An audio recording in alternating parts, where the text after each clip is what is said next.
Indonesia dan Prancis kembali berkomitmen memperkuat kemitraan strategis hingga tahun 2050. Ya, kemitraan strategis yang diusung mencakup kerjasama transisi energi pangan, maritim, pendidikan, dan sektor ketahanan.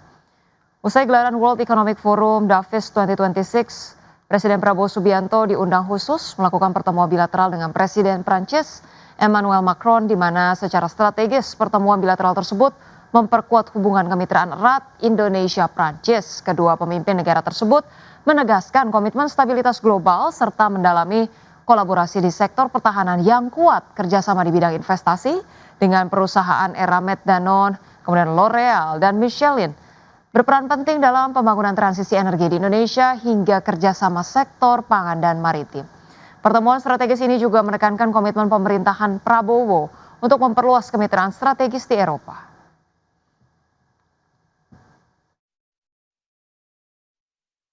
PT Trisula Textile Industries Tbk menetapkan target pertumbuhan pendapatan hingga 8% year on year pada tahun ini. Ya, sejumlah strategi yang telah disiapkan diprediksi akan mendorong laju positif bagi pertumbuhan perseroan, salah satunya dengan melakukan peremajaan dan modernisasi mesin berteknologi canggih. Emiten tekstil dari Garmen PT Trisula Textile Industries Tbk menetapkan target pertumbuhan pendapatan perseroan hingga 8% year on year pada tahun ini. Sejumlah strategi yang telah disiapkan perseroan belakangan diprediksi akan mendorong laju positif bagi pertumbuhan perseroan. Perseroan memiliki setidaknya 4 strategi untuk tahun ini, salah satunya dengan melakukan peremajaan dan modernisasi mesin berteknologi canggih. Perseroan pun mengalokasikan belanja modal senilai 21 miliar dengan 70%-nya akan dialokasikan untuk peremajaan mesin. Selain itu, perseroan juga berupaya memperkuat riset dan pengembangan melalui Trisula Innovation Center guna mendorong inovasi yang terintegrasi di sektor tekstil dan garmen. Upaya ini dilakukan untuk mengembangkan produk inovatif yang sesuai dengan kebutuhan pasar. Di segmen retail, perseroan berencana secara rutin meluncurkan produk-produk baru yang dinilai relevan dengan kebutuhan pasar. Salah satu produk yang akan dirilis tahun ini adalah kain hasil recycle. Produk ini nantinya akan dikhususkan untuk pasar ekspor yang diharapkan mampu mendorong pendapatan perseroan dengan lebih signifikan. Adapun sepanjang 9 bulan 2025, perseroan membukukan penjualan neto senilai 413,33 miliar rupiah atau terkoreksi 3% year on year. Laba bersih perseroan juga turun 40,43% year on year menjadi 5,48 miliar rupiah. Berbagai sumber IDX Channel.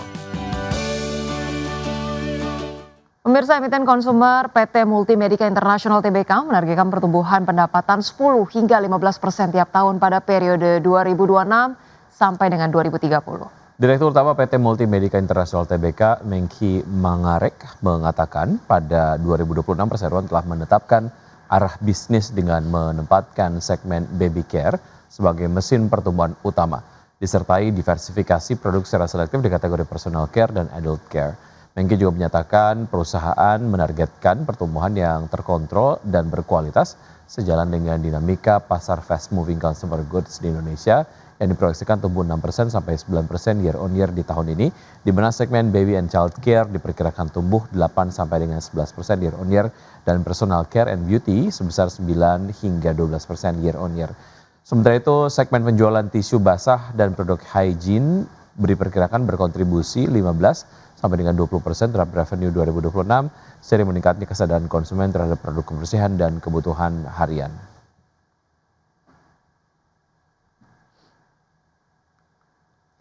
PT Austindo Nusantara Jaya Tbk memberikan penjelasan kepada Bursa Efek Indonesia terkait dengan fasilitas pinjaman bernilai triliunan rupiah.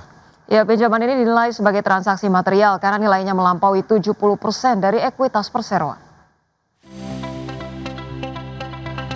PT Austindo Nusantara Jaya Tbk atau ANJT mengantongi fasilitas term loan dari PT Bank Rakyat Indonesia Tbk senilai 4,84 triliun rupiah pada 19 Desember 2025.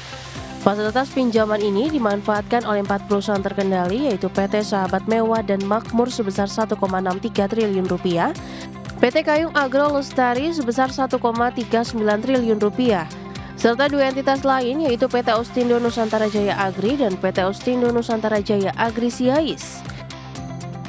Direktur sekaligus Sekretaris Perusahaan ANJT, Hilman Lukito menjelaskan pinjaman ini merupakan bagian dari strategi penataan struktur pendanaan perseroan. Dana digunakan untuk pembayaran kembali utang jangka pendek serta mendukung pengembangan usaha ke depan. Atas fasilitas ini, sejumlah aset seperti tanaman tanah bangunan dan pabrik kelapa sawit dijadikan jaminan. Meski rasio keuangan meningkat, ANJT menegaskan kondisi keuangan masih dalam batas wajar dan resiko terus dikelola secara hati-hati. Berbagai sumber, iDex Channel. Pemirsa, Perdana Menteri Jepang Sanae Takaichi mengeluarkan peringatan baru terhadap pasar keuangan di tengah kenaikan imbal hasil obligasi dan pelemahan yen dengan mengatakan pemerintah akan siap mengambil tindakan. Takaichi tidak menyebutkan secara spesifik apakah komentarnya berkaitan dengan imbal hasil obligasi pemerintah Jepang atau yen. Para pejabat pemerintah baru-baru ini telah mengeluarkan beberapa komentar peringatan mengenai kedua pasar tersebut, di mana yen sempat menguat tajam pada hari Jumat setelah para trader melaporkan bahwa The Fed New York menghubungi lembaga keuangan untuk menanyakan tentang nilai tukar yen, sebuah tindakan yang sering dianggap sebagai pendahulu intervensi.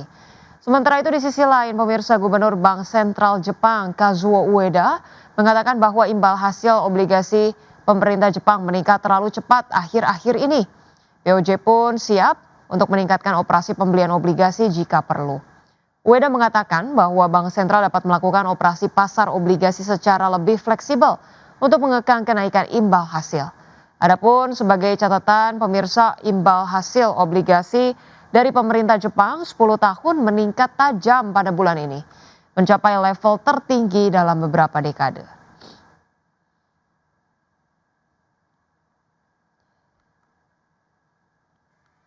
Ya, dan pemirsa, berikutnya kami hadirkan informasi dari bursa global, di mana bursa Wall Street atau bursa Amerika Serikat terpantau bergerak mendatar pada perdagangan Jumat lalu dengan indeks Dow Jones ditutup melemah dan indeks S&P 500 bergerak stagnan.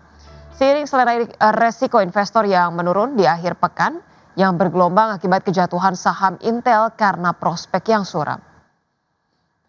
Baik pemirsa, pada perdagangan Jumat, indeks Dow Jones Industrial Average ditutup turun terkoreksi 0,58% ke level 49.098. Kemudian indeks S&P 500 menguat tipis 0,03% ke 6.915. Indeks Nasdaq Composite menguat 0,28% ke level 23.501.